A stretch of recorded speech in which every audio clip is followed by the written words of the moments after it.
Hello everyone. Ramdhari Singh Dinkar द्वारा रचित रसीम रति हिंदी साहित्य का अनमोल रत्न है। इसका तृतीय सर्ग कृष्ण की चेतावनी वीर रस की सबसे ऊर्जवशी रचना मानी जाती है। चूंकि तृतीय सर्ग बहुत लंबा है, इसलिए सेमेस्टर 4 के स्टूडेंट्स के लिए मैंने इसके सबसे महत्वपूर्ण और परीक्षा में पूछे जाने वाले मुख्य भाग कृष्ण का शांति प्रस्ताव और उनकी चेतावनी को व्याख्या सहित तैयार किया है। जब नाश मनुष्य में चाहता है, पहले विवेक में चाहता है। आज हम हिंदी साहित्य के राष्ट्र कवि दिनकर की उस महान रचना को पढ़ेंगे जिसकी पंक्तियां रगों में जोश भर देती है। रसीम रति का तृतीय सर्ग, जहाँ कृष्ण शांति का प्रस्ताव लेकर जाते हैं और युद्ध की चेतावनी लेकर लौटते हैं। चलिए वीर रस के इस शिखर को छूते हैं। वर्षों तक वन में घूम घूम बाधा विघ्न को चूम चूम स धूप घाम पानी पत्थर पांडव आए कुछ और निखर। सौभाग्य न सब दिन सोता है, देखे आगे क्या होता है। मैत्री की राह बताने को, सबको सुमार्ग पर लाने को, दुर्योधन को समझाने को, भीषण विध्वंस बचाने को भगवान हस्तिनापुर आए, पांडव का संदेशा लाए। दो न्याय अगर तो आधा दो, पर इसमें भी यदि बाधा हो तो दे दो केवल 5 ग्राम। रख अपनी धरती तमाम, हम वही खुशी से खाएंगे, परिजन पर असीना उठाएंगे।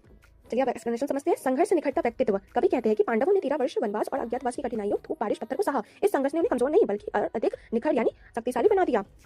दिनकर यहाँ संदेश देते हैं कि कठिनाइयां मनुष्य को तपाकर कुंदन बनाती है। स्टूडेंट्स, यहाँ सौभाग्य न सब दिन सोता है एक बहुत बड़ा मुहावरा है। इसका मतलब है कि बुरा समय हमेशा नहीं रहता। अब पांडवों के उत्कर्ष का समय आ गया है। वीर रस की प्रधानता। पूरी रचना में ओज गुण और वीर रस का प्रभाव है। कृष्ण शांति के दूत। भगवान कृष्ण हस्तिनापुर आते हैं ताकि महाभारत जैसा भीषण विध्वंस टाला जा सके। वे किसी सेना की मांग नहीं करते बल्कि सिर्फ न्याय मांगते हैं। न्याय का स्वरूप कृष्ण कहते हैं कि यदि आधा राज्य नहीं दे सकते तो सिर्फ 5 गांव दे दो, ताकि अपनों यानी परिजन पर तलवार असीना उठानी पड़े। गौर कीजिए, कृष्ण यहाँ एक डिप्लोमेट यानी कूटनीतिज्ञ की तरह व्यवहार कर रहे हैं। वे युद्ध को अंतिम विकल्प मानते हैं, पहले वे शांति की हर संभव कोशिश करते हैं।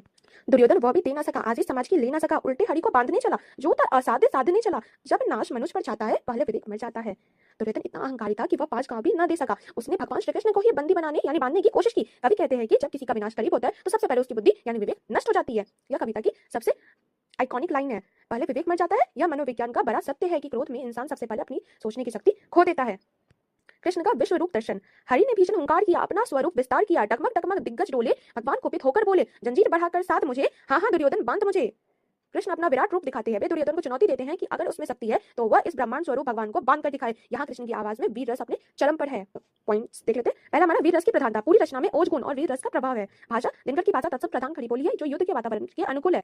चरित्र चित्रण। कृष्ण को यहाँ लोकनायक और शांति रक्षक के रूप में दिखाया गया है, जबकि दुर्योधन अहंकार का प्रतीक है। बिंब योजना। घूपकाम, जंजीर बढ़ाना, भीषण होकार, ये सब आंखों के सामने सजीव चित्रण खींचते हैं। स्टूडेंट्स, रसीम रति का नायक कर्ण है, लेकिन तृतीय सर्ग में कृष्ण का चरित्र सबसे प्रभावशाली है। आंसर लिखते समय विरोधाभास का उल्लेख जरूर करें। क्या आपको लगता है कि दुर्योधन अगर कृष्ण की बात मान लेता तो आज इतिहास कुछ और होता? कमेंट्स में अपनी ओपिनियन शेयर कर सकते हैं। चलिए मिलते हैं हमारे नेक्स्ट वीडियो में। इसमें हम लोग ऑब्जेक्टिव्स और लाइक सब्जेक्टिव क्वेश्चन आंसर्स पढ़ेंगे। कीवर्ड हाइलाइट्स है हमारा विवेक का विनाश, पांडवों का पुरुषार्थ, कृष्ण का कूटनीतिक कौशल, वीर रस का महाकाव्य। तो यह थी कृष्ण की वह चेतावनी जिस